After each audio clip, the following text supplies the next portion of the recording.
Ada aja orang Ada orang yang nggak ingin negaranya maju. Ada orang yang belum puas atau belum move on terhadap politik Indonesia. Sebenarnya ide makan bergizi gratis itu dari Pak Prabowo sendiri. Karena dia selalu bilang bahwasanya problem terbesar di Indonesia adalah penyiapan SDM ke depan. Gratis ini sebenarnya bukan hanya untuk masyarakat, peningkatan kualitas daripada SDM-nya Indonesia, tapi juga kepada nantinya ada pemerataan ekonomi, karena dengan adanya MBG itu memberikan efek ekonomi kepada terutama perekonomian masyarakat. Terbukti kan bahwa MBG ini bisa memberikan percepatan pertumbuhan ekonomi di daerah. Ini kalau hari ini nggak ada MBG, ekonomi Indonesia kolaps. Sebuah ide biasanya ditolak. Sebuah ide biasanya dicemooh. Sebuah ide ketika berhasil, wow.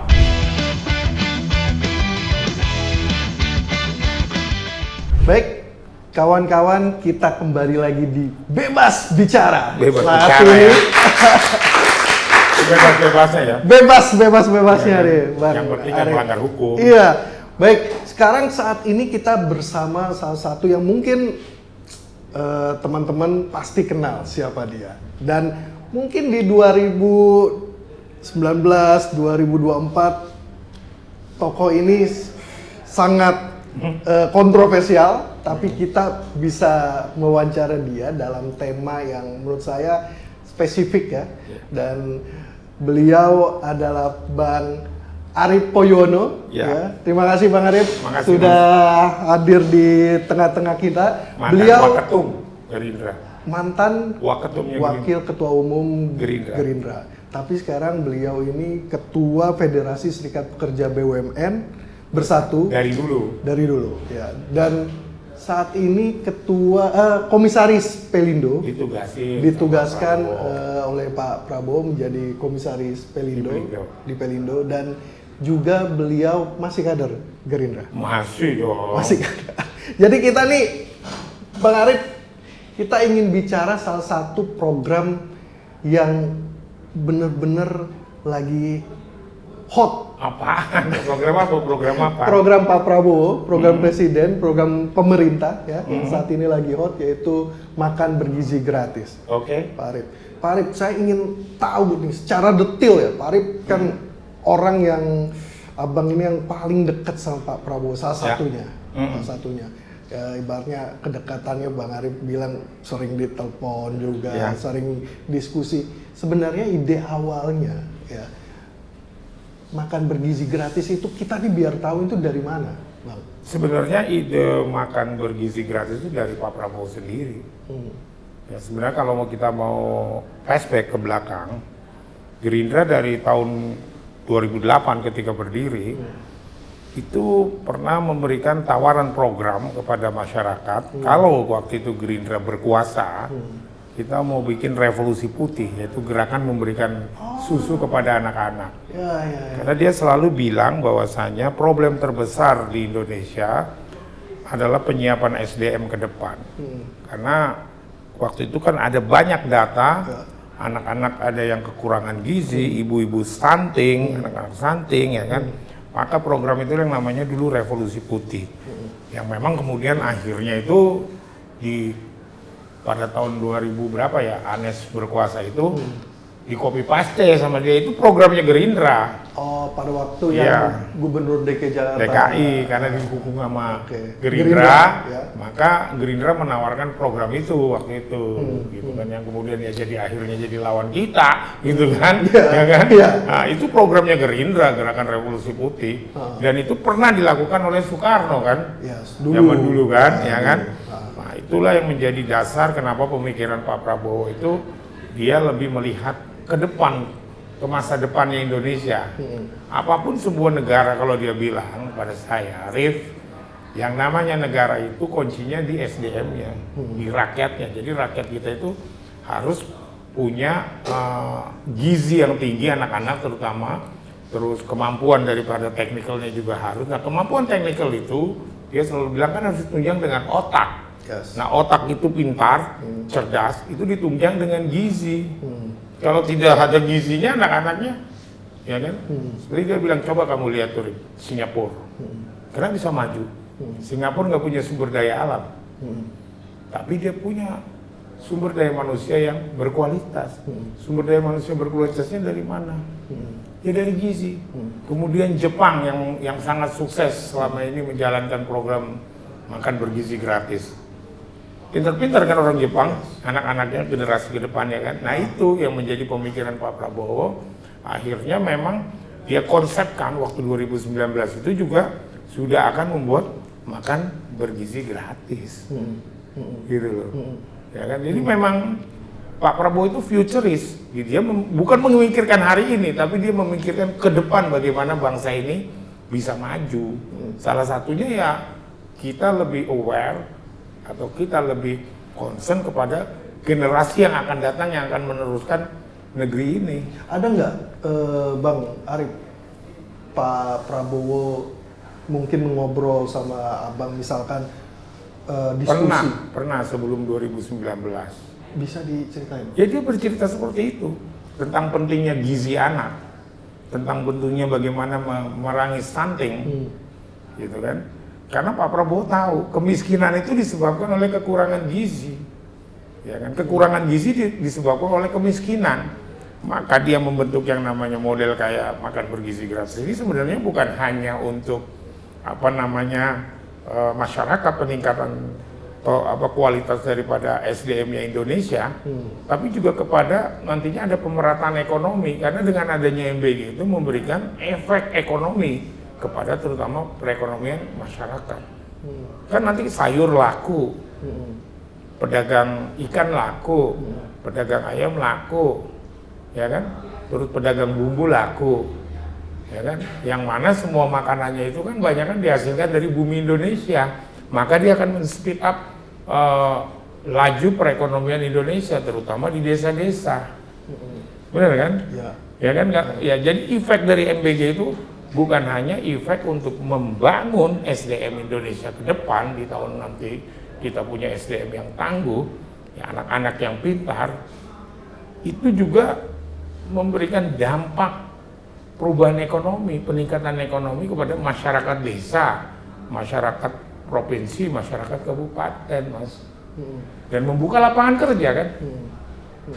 Bayangkan kalau misalnya setahu saya mungkin 80.000 desa di Indonesia. Ya kan? Kalau ada 4 dapur MBG, artinya berapa? 320 tempat. 320 tempat kan. Nah, 320 tempat. Kalau satu tempat MBG itu pusat dapurnya itu kerja 10 orang udah berapa? Jadi membuka lapangan kerja, membuka lapangan usaha dan memberikan dampak penerimaan bagi masyarakat-masyarakat di desa, terutama petani. Kan seperti itu. Nah, Bang Arif, kita kan tahu bahwa Pak Prabowo itu kan lahir dari seorang birokrat, ya, dari Pak Sumitro. Kemudian Pak Prabowo basicnya tentara. Ini agak menurut saya agak mencengangkan ketika beliau membuat program yang benar-benar ingin membangun fundamental Indonesia secara keseluruhan. Sebenarnya kalau dari sejarahnya daripada keturunan Pak Prabowo, kita harus lihat dong, Pak Margono itu kan seorang ekonom rakyat. Ya. Ekonom yang berpihak, iya kan berpihak kepada perekonomian rakyat kecil sampai akhirnya dia mendirikan Bank BNI kan. Bank BNI itu kan awalnya kalau nggak salah ya dari seputar pengusaha-pengusaha kecil di Purwokerto itu. Nah, makanya kenapa Pak Prabowo itu adalah putra asli Banyumas. Putra asli Banyumas dan baru hari ini presidennya itu asli putra Banyumas. Ya kan? Yang lainnya? Ya yang lainnya kan Jawanya sana gitu, Jawa daerah-daerah Mataraman. Ya kan? Kalau hari ini asli Pak Prabowo itu putra Banyumas, putra lereng Gunung Slamet. Ya, yang memang ditakdirkan, ya kan kalau putra Gunung Slamet memerintah itu ketika keadaan negara Indonesia sedang terancam. Ingat kan Jenderal Sudirman?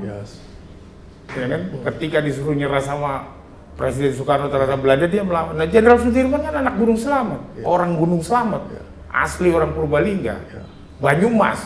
Jadi memang orang Banyumas ditakdirkan untuk menyelamatkan Indonesia seperti hari ini terhadap Pak Prabowo. Pak Prabowo itu walaupun tidak lahir di Banyumas, tapi Pak Sumitro orang Banyumas, Pak Margono orang Banyumas, ya kan? Bank Pribumi yang pertama kali berdiri di mana? Banyumas. Persatuan Nasional di mana? Banyumas di Purwokerto. Ya kan? Jadi memang takdirnya orang Banyumas itu menyelamatkan bangsa Indonesia kalau terpilih sebagai pemimpin dan mencetuskan ide karena kan misalnya Pak Mitro dengan ekonomi yang kerakyatan, ya kan, apalagi kakeknya Pak Margono di daerah Purwokerto, ya kan, mengumpulkan pedagang-pedagang, kalau di di sejarahnya terus menciptakan bank. Ingat loh, ya kan, ya kan, hari ini banknya masih ada tuh, Bank BNI, bener kan? Berarti kan ide-ide besarnya Pak Margono itu mungkin dibaca oleh Pak Prabowo, ya kan, Pak Prabowo itu menjadi terinspirasi dengan kakeknya dan bapaknya, gitu loh. Kalau bisa dibilang Pak Prabowo itu lebih kepada ekonom loh, saya pikir, dibanding daripada seorang militeris. Makanya kenapa dia sukses jadi pedagang, sukses jadi pembisnis, memang keturunannya ekonom. Dan Pak Prabowo memunculkan ide MBG ini karena tadi melihat struktur ekonomi masyarakat Indonesia. Iya. Dan dia juga terinspirasi lah dengan perjuangan kakeknya kan, membangun perekonomian kan. Mungkin dulu kakeknya bagaimana membangun perekonomian di zaman Belanda atau setelah Belanda, bagaimana bisa meningkatkan perekonomian masyarakat kecil melalui koperasi, terus membuat infrastruktur keuangannya berupa bank. Nah, mungkin sekarang Pak Prabowo melihat, yang selalu ngomong sama saya ya, SDM kuncinya, sumber daya manusia. Karena kemiskinan itu menciptakan sumber daya manusia yang lemah, yang tidak punya kualitas yang baik, apalagi korupsi. Makanya kenapa Pak Prabowo adalah presiden yang paling gencar menangkapin para koruptor. Ya kan? Berapa kali kan saya lihat pidatonya itu terakhir kan? Ya kan? Itu tukang bohong semua, koruptor itu. Ya kan? Tukang nipu, tukang nyolong kata dia. Itu yang menghancurkan Indonesia. Dia sudah membaca itu semua. Dan itu dasarnya sumber daya manusia. Sumber daya manusia. Nah, mungkin kita kembali ke tadi. Kenapa sumber daya manusia? Oke, silakan. Kalau sumber daya manusia punya kualitas, pinter, dia bisa lebih tahu para koruptor ini mau nyolong gitu. Ngerti kan? Ngerti dia dibohongi. Gitu kan? Karena memang sumber daya manusianya Indonesia yang masih kurang berkualitas karena terutama faktor gizinya, faktor terjadi stunting, ya kan, faktor kemiskinan. Nah, makanya kenapa selain MBG, Pak Prabowo melalui Kementerian Sosial, saya pernah bertemu dengan Wamensosnya, kebetulan teman saya Agus Jago Priyono, dia membuat sekolah rakyat. Ya itu dua faktor yang bisa memang meningkatkan SDM-nya Indonesia. Gitu kan? Dan terbukti kan bahwa MBG ini bisa memberikan percepatan pertumbuhan ekonomi di daerah. Ini kalau hari ini nggak ada MBG, ekonomi Indonesia kolap. Dan ini juga terbukti bahwa penyerapan anggaran ini sampai ke seluruhnya. Cuman memang kalau misalnya ada salah-salah, ada kesalahan. Saya kira wajar ya. Wajar lah, orang kita baru mulai karena kita Amerika aja dulu begitu. Makanya kenapa Amerika belajar kepada Jepang yang paling berhasil. Tapi MBG-nya Indonesia ini kalau menurut pandangan Bang Arif yang tadi Tita cerita di luar ini, emangnya ingin meniru negara mana? Jepang lah. Dan langsung Pak Prabowo bilang. Kan Pak Prabowo udah ketemu sama Jepang gitu kan kemarin itu kan, belajar dari Jepang kan. Ya memang Jepang yang paling berhasil. Dalam pelaksananya ada sedikit kesalahan atau ada yang keracunan, ya namanya juga kita masih belajar. Tapi saya yakin tahun depan udah sukses semua. Ya kan itu kan hanya tinggal tentang kontrol dari badan pangan ya, Badan Gizi Nasional gimana mereka mengkontrol. Saya ini mantan pramugara, ya kan, mantan awak kabin. Sekarang kenapa di pesawat nggak ada yang keracunan? Walaupun misalnya kita terbang dulu saya misalnya terbang dari sini ke Papua, itu 5 jam makanannya diambil dari, kenapa nggak keracunan? Cara handle-nya Mas, cara handle-nya itu saya harap sih Badan Gizi Nasional kerjasama Mas, sama PT Garuda Indonesia, ya, untuk bisa memberikan pelatihan kepada penyelenggara dapur MBG, ya kan? Misalnya kalau kita dulu di Garuda itu, kebetulan saya awak kabin, saya diajarkan juga dulu di how to handle the food and drink, ya kan, bagaimana makanan ini akhirnya tidak bisa menjadi racun. Ya kan, misalnya dikasih tahu oleh, namanya dulu ACS Mas, anak perusahaannya Garuda, Air Catering Service. Ya. Bagaimana misalnya cara bahan bakunya, pengelolaannya dikasih apa supaya tidak ada kotoran atau racun atau serangga yang ada di sayur-sayuran itu. Tahan lama lah. Iya kan, terus kedua, kalau nggak salah sih bukan saya namanya klorin, apa direndam pakai klorin itu loh, sayur-sayurnya itu kan. Terus mereka punya pressure, untuk nyimpen dagingnya, ya kan. Nah pressure itu juga dagingnya itu ada batasan waktunya, expire date-nya, ya kan. Terus mereka benar-benar hygiene peralatannya, bersih, higienis ya kan. Makanya terus gimana mereka menyajikannya kepada pesawat. Ya kan? Nah kalau di dalam pesawat, makanan-makanan yang sudah dimasak di dapur ACS, jadi ACS itu ya memasak makanannya itu, misalnya untuk besok, ya kan penerbangan, dia nak masaknya hari ini, dan itu ditaruh di freezer makanan matangnya, ya kan, bukan makanan panasnya dimasukin, itu menurut orang ACS, dan dia ditaruh di aluminium foil, sama kan kayak kita, nah didinginkan, pindah ke pesawat, dikasihlah di dalam kontainer pesawat tempat nyimpen makanan itu di pantry, itu diberi namanya dry ice, jadi tetap dingin gitu loh. Nah ketika setelah mau kita sajikan kepada penumpang, makanan-makanan yang di aluminium foil itu dimasukkan ke oven, gitu. Jadi serve-nya panas, atau pelayanannya panas. Nah makanya sih saya kepengen ya, di dapur-dapur MBG itu mereka menyediakan freezer untuk menyimpan makanan-makanan yang sudah dimasak. Ya, dan juga di sekolahan-sekolahan itu ada opennya. Jadi ketika mau dilayani kepada para anak-anak, dia di open dulu. Nah ketika berjalan dari dapurnya itu menuju sekolahan ya, ada mobil freezernya. Misalnya contoh aja sih, dapur-dapur MBG itu, beli aja mobil freezer yang kayak mobil ikan itu untuk nyimpan ikan, sama. Yes. Ya kan? Jadi hygiene-nya tetap terjaga. Saya kira nanti akan ke arah sana. Nah ini mungkin masukan bagi Badan Gizi Nasional dan di SPPG. Iya, dan saya sudah hitung ya, hitung dari cost-nya itu masih tetap menguntungkan. Jadi syarat untuk dapur itu harus ada freezer, harus ada database-nya. Misalnya database dilaporkan daging ini dibeli kapan, ayam ini dibeli kapan, tempe ini dibeli kapan. Jadi apabila terjadi sesuatu keracunan, Badan Gizi Nasional tinggal ngeklik aja apa aja yang sudah dia lakukan prosedurnya untuk mendapatkan makanan yang sehat. Cara ngeceknya lebih mudah, lebih gampang, ya kan? Contohnya misalnya satu mobil box freezer itu, nggak mahal kok, dan masih untung. Beli freezernya itu kan masih bisa dibuat di Indonesia. Juga contoh ingat misalnya perusahaan roti itu.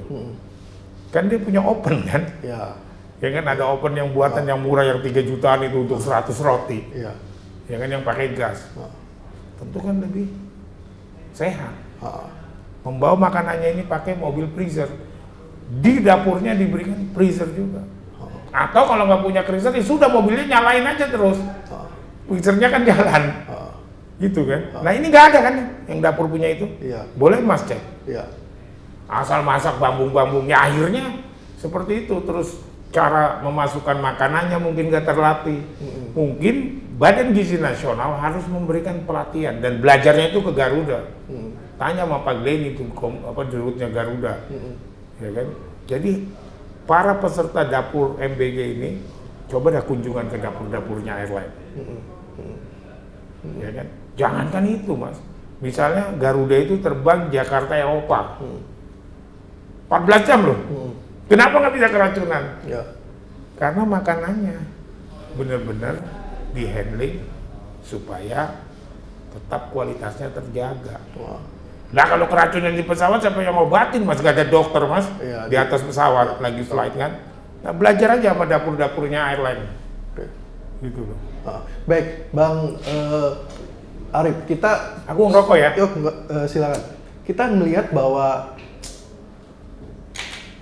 pelaksanaan MBG kan sudah 1 tahun lebih. Ya, hampir 1 tahun. Hampir 1 tahun. Dan cukup atraktif nih. Ya. Pertumbuhannya juga cukup signifikan. Nah, menurut Bang Arif, sejauh ini pelaksanaannya dari ide Pak Prabowo itu seperti apa? Ya sudah berjalan sih ya, tapi masih yang tadi yang saya katakan. Ya kita maklum kita masih pertama menjalankan. Mungkin pertama kali di Indonesia. Belum pernah ada presiden yang menjalankan seperti ini. Ya kalaupun ada kesalahan-kesalahan misalnya keracunan, tapi kan nggak ada yang mati.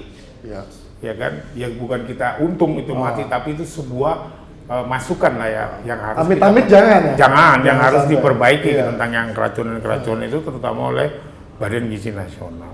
Kalau saya lihat sih sekitar ya 80% udah berjalan dengan baik. Tapi tadi usul saya, kalau mau lebih baik lagi, ya digunakan sistem penyediaan makanan di handling makanan. Ya kan? Bagus dan sudah memberikan dampak efek ekonomi terhadap ini akan jadi catatan yang menarik juga ya. Nah, Bang Arif, mungkin beberapa bulan belakangan kayaknya Pak Prabowo happy ya dengan program yang sudah. Saya rasa dulu kan kalau kita tahu ya, waktu Pak Prabowo ditanya gitu ya, ngide kan, kayaknya banyak orang yang sentimen negatif. Biasa Mas gini, biasa ada filsafat. Sebuah ide biasanya ditolak. Sebuah ide biasanya dicemooh. Sebuah ide ketika berhasil, wow, gitu loh jawabnya. Nah sekarang ini rakyat sudah wow gitu, heran gitu, kok bisa ya? Sebuah ide pertama kali pasti ada penolakan. Sebuah ide pasti ada tadi pengejekan, diejek. Tapi ketika ide ini berhasil, ide Pak Prabowo tentang MBG berhasil, apa kata orang? Wow, ternyata program MBG yang diberikan oleh Pak Prabowo kepada masyarakat memberikan dampak perekonomian, memberikan dampak gizi bagi anaknya, anak-anak masyarakat, memberikan dampak pembukaan lapangan kerja, memberikan dampak kepada petani-petani di desa, peternak. Wow kan sekarang kan, wow gitu kan, bener kan, wow. Jadi kita anggap ini program Pak Prabowo sekarang kita harus sama-sama berteriak, wow keren, gitu loh. Iya. Jadi kalau saya sih nyebutnya dulu mungkin ada orang peternak ayam, petelur dan lain sebagainya, bingung telurnya itu banyak mau diapain. Nah, sekarang nggak bingung lagi, malah butuh lebih banyak lagi dan rakyat happy di desa-desa. Ya kan, yang suka meledek itu kan yang di kota, yang misalnya ada keracunan satu diledek semua, pengen itu gagal. Tujuannya apa? Ya biar bangsa ini tetap nggak maju gitu loh. Ya kan, ini kan baru, namanya program baru pasti ada kekurangan-kekurangannya. Tinggal bagaimana kita menutupi kekurangan-kekurangannya. Bagaimana kita belajar dari kekurangan itu menjadi lebih baik. Itulah masyarakat Indonesia, apalagi politisinya yang tidak suka gitu kan. Emang ada politisi ya? Ya banyak lah kan.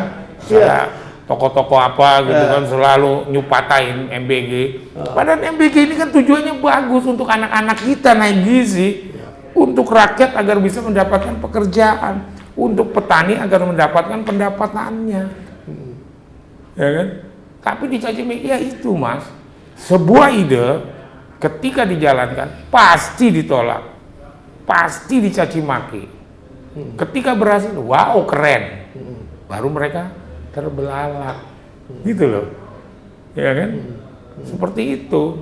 Makanya tadi saya bilang perbaikan-perbaikan itu oleh Badan Gizi Nasional harus dilakukan. Ya tadi yang maksud saya memberikan masukan, coba belajar dari dapur-dapurnya airline. Beberapa pertanyaan terakhir, Bang Arif. Ini menarik. Salah satu tujuan program Badan Gizi makan bergizi gratis itu kan SDM. Ya. Ya. Nah, untuk SDM ini kan jangkanya panjang, Bang. Ya. MBG dirasakan bukan 1 tahun, 2 tahun, 3 tahun, 5 tahun. Lihat nanti 10 tahun. Generasi Indonesia menjadi generasi yang punya kualitas tinggi, yang akhirnya karena gizinya cukup, maka akan memberikan skill yang tinggi juga.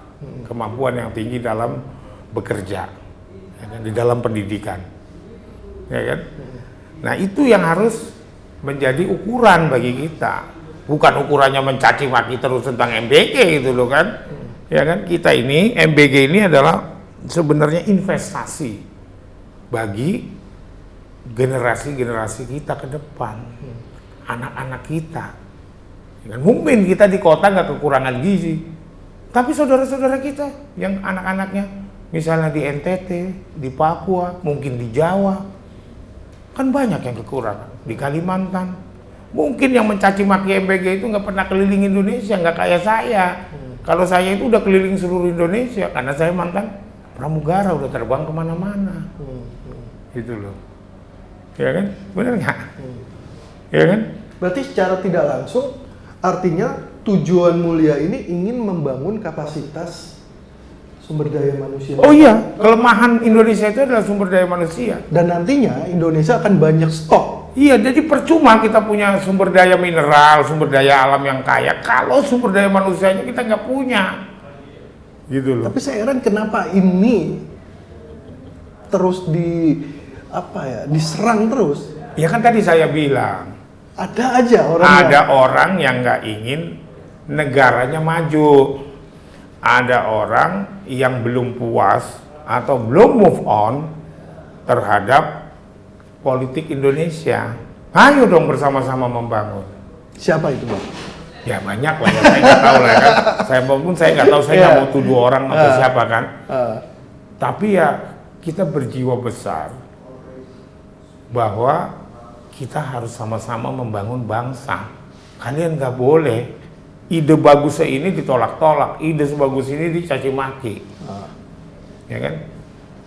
Memang MBG itu program yang tidak bisa kita rasakan hasilnya dengan cepat, karena itu kan makanan, ya kan? Yang dimakan, dan kita yang gede-gede ini kan nggak makan MBG, udah nggak butuh, ya kan? Yang butuh kan anak-anak kita. Kita lihat nanti 10 tahun, misalnya hari ini anak kelas 3 SD udah ikutin MBG, dapat aja dia sampai 10 tahun, otaknya akan jenius. Sekolah rakyat, ya kan, itu akan mengurangi kemiskinan, akan meningkatkan SDM. Masih ada yang caci maki tentang suara rakyat, gitu kan? Dan ke depan Indonesia akan jadi negara maju. Negara maju dan punya SDM yang punya skill tinggi. Dan salah satunya dari program MBG. Coba Vietnam. Ya, Vietnam sekarang itu juga dari MBG kok. larinya kenceng banget. Larinya kenceng kan? Bener nggak? Singapura nggak punya sumber daya alam, tapi dia punya SDM. Berkuasa kan ekonominya. China, ya kan? Berhasil mengeluarkan kemiskinan hampir ratusan juta orang. Ya diperbaiki dulu. Nah ini yang sudah tepat, Mas. Tapi tetap dicaci maki, tapi saya bilang biar aja lah. Mereka menggonggong, yang penting program ini berjalan mulus, karena program yang dibuat untuk Prabowo bukan untuk kepentingan Gerindra. bukan untuk kepentingan Prabowo, tapi untuk kepentingan generasi-generasi mendatang dari bangsa Indonesia. Oke. Ya kan? Thank you, Bang Arif Poyono. Bener nggak? Ya Thank kan? you, bener Ya kan? sekali. Ya kan? Thank Jadi you. jangan caci maki terus lah gitu loh, berhentilah gitu loh. Kita buktikan nantilah. Baik. Misalnya Pelindo, ya kan? Nanti saya akan mengusulkan agar Pelindo mensupport sekolah-sekolah vokasi untuk pekerjaan-pekerjaan di pelabuhan. Anak-anak yang tidak mampu sekolah, mereka sekolah di sekolah menengah vokasi pelabuhan. Misalnya di sawit. Sawit itu adalah hari ini adalah industri nasional yang menjadi industri masa depan. Sekolah-sekolah sawit itu kita bangun dari tingkatan menengah. Sampai hari ini belum ada namanya sekolah menengah perkebunan sawit. Padahal sawit kita itu rajanya di dunia. Nah itu kita libatkan perusahaan-perusahaan itu. Sama Malaysia kita kuatkan. Kita libatkan, nggak usah pakai dana APBN. Kita suruh tuh sekolah-sekolah perusahaan-perusahaan sawit itu membangun sekolah-sekolah menengah sawit di setiap daerah. Artinya di luar Jawa ya. Dan orang yang di Jawa, anak-anak orang Jawa juga bisa sekolah di sana. Baik. Benar nggak? Benar. Baik, Bang Arif, terima kasih sudah hadir di Bebas Bicara. Kan bebas katanya ngomong. Bebas. Ya kan? Baik, Bang Arif. Okay. Terima kasih. Salah satu kader Gerindra dan Komisaris Pelindo sekarang. dan Ketua Umum Federasi Serikat Pekerja BUMN Bersatu. Kita akan ketemu dengan tema narasumber yang berbeda di Bebas Bicara. Salam.